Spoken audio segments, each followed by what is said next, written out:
D ധനസുബോധ് ചേരുന്നുണ്ട്. ധനസുബോധ്, ഇപ്പോൾ നമുക്ക് ലഭിക്കുന്ന വിവരങ്ങൾ അനുസരിച്ചാണെങ്കിൽ രാജി ഇന്ന് വൈകുന്നേരത്തിനുള്ളിൽ ഉണ്ടായേക്കുമെന്നാണ്, അങ്ങനെയാണോ?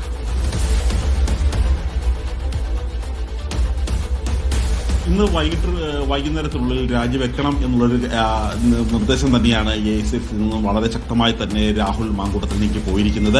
അതായത് രാജിവെച്ചില്ലെങ്കിൽ കൂടുതൽ നടപടി നേരിടേണ്ടി വരും എന്നുള്ളൊരു കാര്യം തന്നെ പറഞ്ഞിരിക്കുകയാണ്. ഇപ്പോൾ രാഹുൽ മാങ്കൂട്ടത്തിനെതിരെ നിരവധി മുതിർന്ന എംപിമാർ അടക്കം ഇതിനകം തന്നെ ഇങ്ങനെ ഒരു നേതാവുമായി മുന്നോട്ട് പോയാൽ ഒരു കാരണവശാലും അടുത്ത തെരഞ്ഞെടുപ്പിൽ പോലും നിലം തൊടാൻ പറ്റില്ല എന്നുള്ള രീതിയിലേക്കാണ് പോയിരിക്കുന്നത്. കാര്യം ഒരു സംസ്ഥാന നേതൃത്വത്തിൽ നിന്ന് ഒരു പ്രതിപക്ഷ നിരയിൽ നിന്ന് സംസ്ഥാന സർക്കാരിനെ ആക്രമിച്ച് മുന്നേറേണ്ട ഒരു നേതാവ് തന്നെ പ്രതിരോധത്തിലായി പോവുകയും അദ്ദേഹത്തിന് വേണ്ടി ചില ആളുകൾ പല നേതാക്കന്മാർക്കും മൗനം പാലിക്കേണ്ടി വരുന്ന ഒരു ഗതികേടിലേക്കാണ് കാര്യങ്ങൾ പോകുന്നത്. അതുകൊണ്ട് ഒരു നിമിഷം പോലും ഇദ്ദേഹം ഇനി തുടരാൻ കഴിയില്ല, അദ്ദേഹത്തിന് ഇല്ലെങ്കിൽ രാജിവെച്ചില്ലെങ്കിൽ പുറത്താക്കണം എന്നൊരു നിർദ്ദേശം തന്നെയാണ് വന്നിരിക്കുന്നത്. മാത്രമല്ല VD സതീശൻ ഇനി മാധ്യമങ്ങളെ കാണുന്നത് രാഹുൽ മാങ്കൂട്ടത്തിന്റെ രാജിക്ക് ശേഷം മാത്രമായിരിക്കും എന്നുള്ള ഒരു വിവരം കൂടിയാണ് ലഭിക്കുന്നത്. അതുകൊണ്ട് തന്നെയാണ് അദ്ദേഹം വാർത്താ സമ്മേളനം മാറ്റിവെച്ചിരിക്കുന്നത്. ഇതുവരെ അദ്ദേഹത്തിനെ പ്രൊട്ടക്ട് ചെയ്ത് നിൽക്കുന്നതിൽ പ്രധാനപ്പെട്ട ഒരു നേതാവ് തന്നെയായിരുന്നു പ്രതിപക്ഷ നേതാവ് VD സതീശൻ, ഷാഫി പറമ്പിൽ തുടങ്ങിയ നേതാക്കന്മാരായിരുന്നു അദ്ദേഹത്തിന് തണലൊരുക്കിയിരുന്നത്. മാത്രമല്ല ഇതുവരെ ഉണ്ടായിരുന്ന ആരോപണങ്ങളെല്ലാം ഒരു അന്തരീക്ഷത്തിൽ ഉയർന്ന ആരോപണങ്ങൾ തന്നെയായിരുന്നു.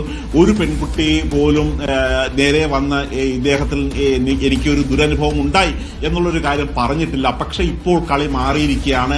ഇനിയും വീണ്ടും ന്യായീകരിച്ചുകൊണ്ട് ഈ തൊഴുന്യായങ്ങൾ ഇറക്കിക്കൊണ്ട്, അതായത് ഈ പേര് പറഞ്ഞില്ല എന്നുള്ള രീതിയിലൊക്കെ മുന്നോട്ട് പോവുകയാണെങ്കിൽ അതിന്റെ ഒരു ദുരിതം ഏറ്റവും കൂടുതൽ അനുഭവിക്കേണ്ടി വരുന്നത് യൂത്ത് കോൺഗ്രസ് ആണ്. ഒന്നാമത്, രണ്ടാമത് സംസ്ഥാന നേതൃത്വം തന്നെയാണ്. ഇവിടെ വിമർശിക്കപ്പെടേണ്ട പല കാര്യങ്ങളിൽ നിന്നും സംസ്ഥാന സർക്കാർ രക്ഷപ്പെട്ടു പോവുകയും ചെയ്യും. അതുകൊണ്ട് സംസ്ഥാന സർക്കാരിനെതിരെ ഇപ്പോൾ വോട്ടുകൊള്ള ഉൾപ്പെടെയുള്ള കാര്യങ്ങൾ നിരത്തിക്കൊണ്ട് നിരവധി സമരങ്ങളാണ് ആസൂത്രണം ചെയ്തിരിക്കുന്നത്. അത് മുൻനിരയിൽ നിന്ന് നയിക്കേണ്ടത് യൂത്ത് കോൺഗ്രസ് തന്നെയാണ്. രാഹുൽ ഗാന്ധി പ്രത്യേക നിർദ്ദേശം നൽകിയതിന്റെ അടിസ്ഥാനത്തിലാണ് രാജ്യത്തെ എല്ലാ യൂത്ത് കോൺഗ്രസ് സംസ്ഥാന സമിതികളും സംസ്ഥാന നേതാക്കന്മാരും ഈ തെരഞ്ഞെടുപ്പ് കമ്മീഷന്റെ ആസ്ഥാനം അടക്കം ഉപരോധിക്കാനും അങ്ങോട്ട് സമരം നടത്താനും അങ്ങനെ ഒരു മാസം ഈ വോട്ടുകൊള്ള എന്ന ആശയം ഉൾക്കൊണ്ട് തന്നെ മുന്നോട്ട് പോകാനാണ് തീരുമാനിച്ചിരിക്കുന്നത്.